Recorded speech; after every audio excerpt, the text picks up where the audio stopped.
बिस्मिल्लाहिर्रहमानिर्रहीम, अस्सलाम वालेकुम। मैं हूं आपका मेजबान साजिद मुदल। आज 25 जनवरी है, साल 2022।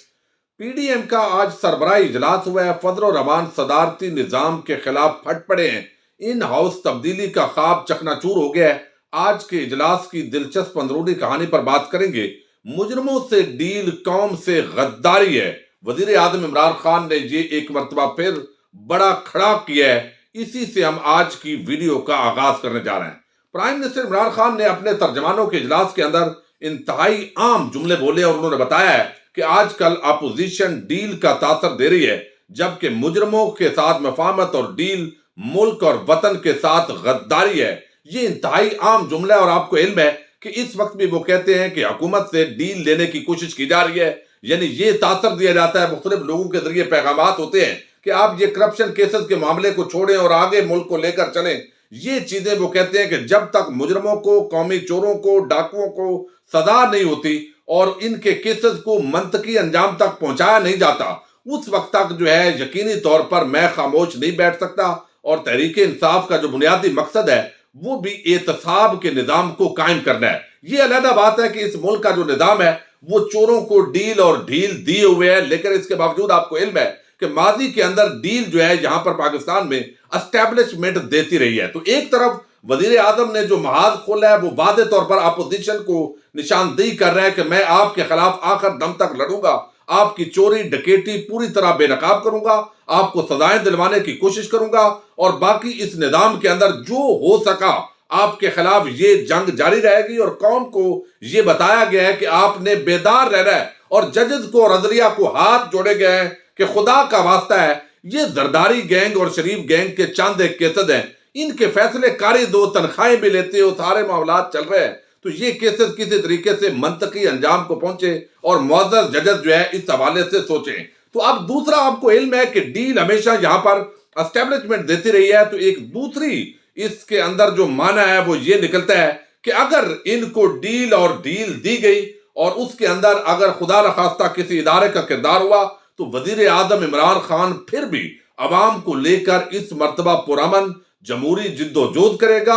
और इसी तरफ उन्होंने वादे तौर पर इशारा किया और उम्मीद है कि इस वक्त जो हमारे एस्टेब्लिशमेंट है, जो हमारी मिलिट्री जो लीडरशिप है वो इंतहाई संजीदा है, सनसियर है और उन्होंने कौमी चोरों डाकुओं को कभी इस तरीके से पुष्पनाई नहीं की और वो आगे भी नहीं करेंगे। चूंकि ये एक वादे तौर पर वतन से गद्दारी करने का मतलब यही है जो वजीर आजम ने कहा है कि जो भी डील देगा दर पर्दा, जो भी नवाज शरीफ, शहबाज शरीफ और जरदारी वगैरह से जो भी डील करने की कोशिश करेगा, मामलात तय करने की कोशिश करेगा, तो ये गद्दारी होगी।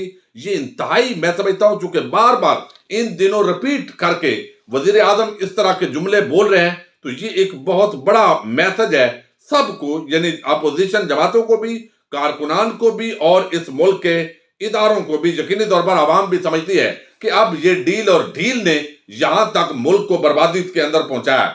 आज पीडीएम का सरबराही इजलास हुआ है और इस इजलास के अंदर ज़ाहिर है नवाज शरीफ हूं और बल्कि मुस्लिम लीग नून की तरफ से शाहिद खान अब्बासी, मरियम औरंगजेब, डॉक्टर तारक फजल चौधरी, बिलाल कियानी, इसी तरह आफ्ताब शेरपाओ, नेशनल पार्टी से अब्दुल मालिक बलोच, अवैस नूरानी जो फजल रहमान का वो पालशिया टाइप आदमी है, अपनी उसकी पहचान कोई नहीं है, तो वो आज शरीक हुए इजलास के अंदर। ऐसे के बाद मरियम नवाज, शहबाज शरीफ वीडियो लिंक के जरिए शरीक हुए हैं और 23 मार्च के लॉन्ग मार्च के हवाले से इसके अंदर हिकमत अमली तय की गई है। इन हाउस तब्दीली पर भी बात हुई है, इसके साथ ही जो लॉन्ग मार्च है उस पर भी बात हुई है। तो अब जो पूरा मामला है उसके बाद फजल रहमान साहब जो है उन्होंने प्रेस कॉन्फ्रेंस भी की है और अब वहां पर जो सोच विचार हुई है इजलास के अंदर कि इन हाउस तब्दीली, वो चूंकि हमेशा कहते हैं शाहिद खान अब्बासी हो या 2 दिन पहले आपको इल्म है राना सनाउल्लाह कह चुके हैं कि हमारे पास तो नंबर ही पूरे नहीं है, और शाहिद खान अब्बासी कहते हैं जब तक एस्टेब्लिशमेंट साथ ना हो तहरीक अदम एतमाद कामयाब नहीं हो सकती।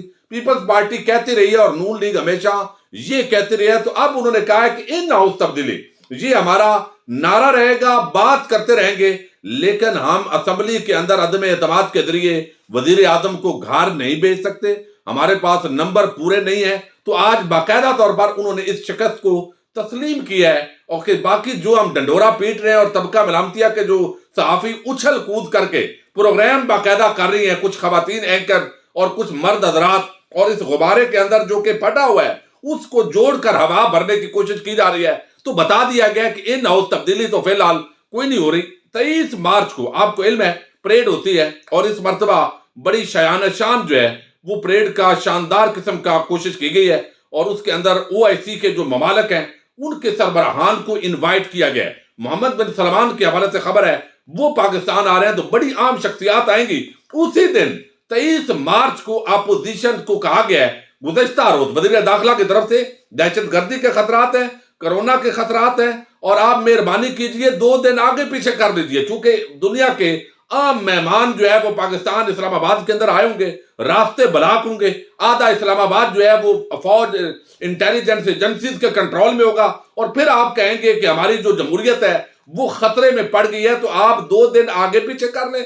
آپ نے ضرور اس دن ٹانگ اڑانی ہے، لیکن آج انہوں نے سوچا ہے کہ اگر اس دن ایک تو سربراہان آئے ہوں گے، اتنا بڑا اگر پاور شو ہوگا، اور عمران خان کی مخالفت کے اندر اگر جلوس نہیں ہوگا، تو اس کا مطلب ہے ہمارا تو کوئی فائدہ نہیں ہے. تو ہم اسٹیبلشمنٹ پر بھی دباؤ بڑھائیں گے کہ بے شک قومی دن ہو، ہم نے اپنا، وہ پنجابی میں کہتے ہیں لوچ درمیان میں تل نہیں تلنا ہے. اور اب وہ انہوں نے کہا ہے وہ پہلے ٹائم ہو جاتی ہے پریڈ تو ہم پچھلے ٹائم آ جائیں گے، اور وہ دن جس دن پاکستان کے دفاع پر ڈسکشن ہونی چاہیے، قومی میڈیا پر پاکستان کے قیام کے مقاصد پر بات ہونی چاہیے، اس دن جو ہے یہ سارا چوروں کا ٹبر اسلام آباد کی طرف یلغار کرنے کا اعلان کر رہا ہے. تو فضل الرحمان نے جو پریس کانفرنس کی ہے اس کے اندر انہوں نے کہا ہے کہ لانگ مارچ کی جو تاریخ ہے وہ 23 مارچ ہی ہوگی، اس کو ہم تبدیل نہیں کر رہے.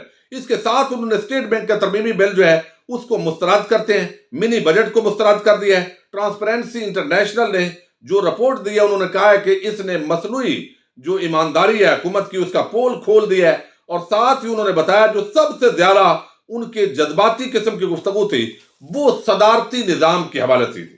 مولانا کہتے ہیں کہ یہ صدارتی نظام ہم بہت دیکھ چکے، ایوب خان، یحییٰ خان، سکندر مرزا، اور پھر بعد کے اندر جو ہے وہ پرویز مشرف. یہ جمہوریت کے خلاف ایک بڑی سازش ہے، اس کو کامیاب بالکل نہیں ہونے دیں گے، اور یہ ایک خلائی قسم کا دعویٰ ہے. لیکن صدارتی نظام کی کوشش پاکستان میں ہم کامیاب نہیں ہونے دیں گے. تو صدارتی نظام اگرچہ حکومت بھی اس پر متفق نہیں ہے، چونکہ ان کے بھی تو الیکٹیبلز ہیں، MNAs MPAs، یہ تو کبھی چاہتے نہیں ہیں کہ اس ملک کے اندر صدارتی نظام کا رفع ہو، چونکہ ان کا ساری جو بولیاں لگتی ہیں، ان کی جس طریقے سے، اب سارے تو بکاؤ نہیں ہے، میں اوورال بات کر رہا ہوں جو عموماً ہم نے سینٹ کے انتخابات میں دیکھا ہے، یا ان کی جو ویلیو ہوتی ہے، جس طریقے سے انہوں نے پیسہ بنانا ہوتا ہے، یعنی 3-4 کروڑ آپ جو ہے وہ خرچ کریں الیکشن پر، اور 10-12 کروڑ یا ارب 2 ارب بنا لیں، تو یہ دھندا تو ختم ہو جائے گا.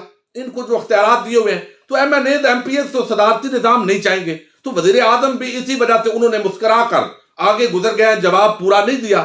ان کی پارٹی کے لوگ بھی کلیئر کر رہے ہیں کہ صدارتی نظام کے حوالے سے ہمارا تو کوئی پلان نہیں ہے، لیکن عوام نے اپنا جو فیصلہ ہے وہ سنا دیا ہے کہ ریفرینڈم کروائیے، ہماری رائے لیجئے. یہ پارلیمانی نظام بری طرح فلاپ ہو گیا، ناکام ہو گیا، کیونکہ عوام کا اتنا بڑا رد عمل آیا ہے. اگرچہ نہ اس کے اندر حکومت ہے، اپوزیشن، ساری جماعتیں جو الیکٹیبلز ہیں انہوں نے اس کی مخالفت کی ہے، لیکن عوام کے اتنے رد عمل پر اب PDM کے آج کے عام ترین اجلاس کے اندر صدارتی نظام کے حوالے سے ڈسکس ہوا ہے، اور پریس کانفرنس کے اندر فضل الرحمان نے کہا ہے کہ ملک بھر میں پھیلنے والے صدارتی نظام کی خبروں کو مسترد کرتے ہیں، اور اس طرح کا نظام کا نفاذ خطرناک ہوگا. صدارتی نظام ملک کی تشخص پر وار تصور ہوگا. یہ اندازہ کر لیں یکجہتی جو ملک کی ہے وہ صدارتی نظام کے ذریعے ختم ہو جائے گی. دنیا جہان کے اندر یہ جو صدارتی نظام ہے اس کو جمہوری نظام کا حصہ مانا جاتا ہے. مور دین 70% جو جمہوری ممالک ہیں وہاں پر صدارتی نظام کا نفاذ ہے، اور ایک مرتبہ بھی اس ملک کے اندر وہ صدارتی نظام نافذ ہی نہیں ہوا. صرف صدر کے ٹائٹل لیے گئے، جیسے پرویز مشرف تھا، ایوب خان تھا، تو وہ صدر کا نام رکھنے سے آپ اس کو صدارتی نظام تو نہیں کہہ سکتے. تو اب اس کے لیے آج بڑی پریشانی ہوئی، اور فضل الرحمان نے، آپ کو علم ہے، پہلے بھی کہا تھا کہ صدارتی نظام کے نفاذ کے لیے ہماری لاشوں سے گزرنا پڑے گا، اور ملک توڑنے کی دھمکی دی بلاول نے. اب یہ آپ دیکھ لیں کہ ان بیچاروں کی جو بقا ہے وہ کس طرح یہ بقا کی جنگ لڑ رہے ہیں کہ ہم نے اپنے آپ کو بچانا ہے. مہنگائی ایک جینون ایشو ہے، اور انہوں نے کسان کے ایشو کو اٹھایا ہے. واقعتاً یہ جس طریقے سے کھاد شارٹ ہوئی ہے اور مافیا کو لگام ڈالنے کی حکومت پوزیشن میں نہیں ہے، लाइनों के अंदर किसानों को लगना पड़ा है। एक तो गंदम की जो फसल है उस पर इसका इंपैक्ट पड़ेगा, यूरिया जो कम हुई है, उसके बाद पहले डीओपी कम हुई, फिर महंगी भी हुई। तो अब बेशक बताते रहें कि बहुत ज्यादा इस मर्तबा हमने खाद बना ली है, लेकिन यकीनी तौर पर यह नुकसान है। किसानों को भी उन्होंने कहा है जी हमारे इस मार्च में आए, पार्लिमानी निजाम का खात्मा आइन के खिलाफ साजिश है। उन्होंने कहा ये तो साजिश बिल्कुल कामयाब होने नहीं देंगे, और अब जो है इख्तदार से कौम बेदार है, इनको मक्खी की तरह उंगली में पकड़कर इख्तदार से बाहर किया जाएगा। फॉरेन फंडिंग केस में इमरान खान मुजरम करार पा चुके हैं, और वो कहते हैं एक अकामे पर। और बड़ी मजे की बात यह है कि आज जो प्रेस कॉन्फ्रेंस की गई है उसके अंदर जो चोर और डाकू हैं, और बाकायदा तौर पर नवाज शरीफ हूं, शहबाज शरीफ हूं, उन लोगों की वकील के तौर पर फजल रहमान जो है आज मीडिया के सामने पेश हुए हैं। उन्होंने कहा ये 22 अकाउंट निकले हैं फॉरेन फंडिंग केस के अंदर इमरान खान के खिलाफ, लेकिन उनकी पार्टी को कलअदम भी करार दिया जाए, इमरान खान को नायल भी करार दिया जाए, इलेक्शन कमीशन इस केस की रोजाना समाअत करे, ये उन्होंने डिमांड की है। कहते हैं दूसरी तरफ जो अकामे की तनख्वाह भी नहीं लेता था उसको आपने अकामे पर निकाल दिया। अंदाजा कर लें कि एक अपनी सरबराही के लिए किस तरह चोरों की वकालत करनी पड़ती है, और आप भी उनके चूंकि साथी हैं तो इस तरह बात पूरी करनी पड़ती है। और वो कहते हैं कि यहाँ ईवीएम मशीन को भी मुस्तरद कर दिया जी। उन्होंने कहा ईवीएम मशीन जो है ये आरटीएस का दूसरा नाम है। लेकिन फिर मैं आपको बताऊं, पार्लिमानी निजाम का खात्मा आइन के खिलाफ एक साजिश लगती है। पार्लिमानी निजाम को खत्म नहीं होने देंगे। सदारती तर्ज हुकूमत एक स्याह तारीख रखता है, ये किसी सूरत कबूल नहीं। सदारती निजाम से मुल्क टूटा है, ये निजाम हमें कबूल नहीं। सदारती निजाम आमरीयत का दूसरा नाम है। हम इस नापाक साजिश को कभी पूरा नहीं होने देंगे। आज सदारती निजाम को फजल रहमान ने आमरीयत डिक्लेयर कर दिया है, हालांकि दुनिया जहान के अंदर ये जमहूरी निजाम है। अंदाजा कर लें आप इनके नॉलेज का और इनके बुग्ज का और इनके लिए जो खतरात हैं। जो सबसे खतरनाक बात की है वो है रेकोडेक के हवाले से। इस वक्त हुकूमत का उस तैथियान कंपनी के साथ आपको इल्म है सेटलमेंट हो रही है 50% पर। इससे पहले 25% पर नवाज शरीफ हुकूमत ने मुआहदा किया हुआ था, अब उनको 50% पर लाया गया। और जितना वो हमारे ऊपर जो जुर्माना था आपको इल्म है $6 अरब और फिर $10 अरब तक चला गया था, उसकी भी माफी तलाफी होगी। और फिर जो ज़खायर हैं यहाँ पर, जो बैन अल-अक़वामी यहाँ पर रिपोर्ट्स हैं उनके मुताबिक $100 अरब के ज़खायर हैं यहाँ रेकोडेक जो यहाँ बलूचिस्तान के अंदर। लेकिन कुछ आदाद ज़राए कहते हैं कि इससे कई गुना ये ज्यादा ज़खायर हैं, जिनको निकालने के लिए हुकूमत जो है अब एक बड़ा काम करने जा रही है। और फजल रहमान ने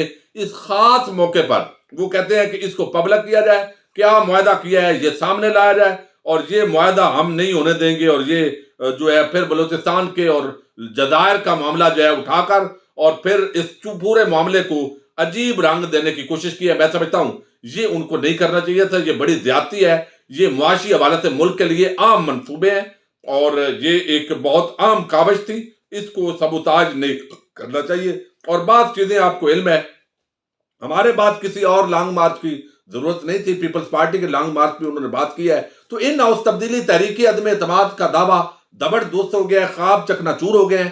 अब वैसे महंगाई मार्च होगा, और आपको इल्म है उसके चंद दिन बाद इलेक्शन भी हो रहे हैं कुछ इजला के अंदर, और बाकी जो है वो आपको इल्म है कि रमजानुल मुबारक भी करीब होगा। तो ये कोई लंबा लॉन्ग मार्च नहीं होगा, यकीनन ये लोग घरों में जाएंगे। और पीपल्स पार्टी नून लीग की तो कैपेसिटी 1-2 दिन से ज्यादा नहीं है, आपको इल्म है, तो कोई खतरे की बात नहीं है। सियासी एक्टिविटी है, थोड़ा सा शो लगा रहेगा, और वो हम आपके सामने वो शो रखते भी रहेंगे। अपने मेजबान साजिद गुंदल को नेक्स्ट वीडियो तक के लिए इजाजत दीजिए। अल्लाह हाफिज।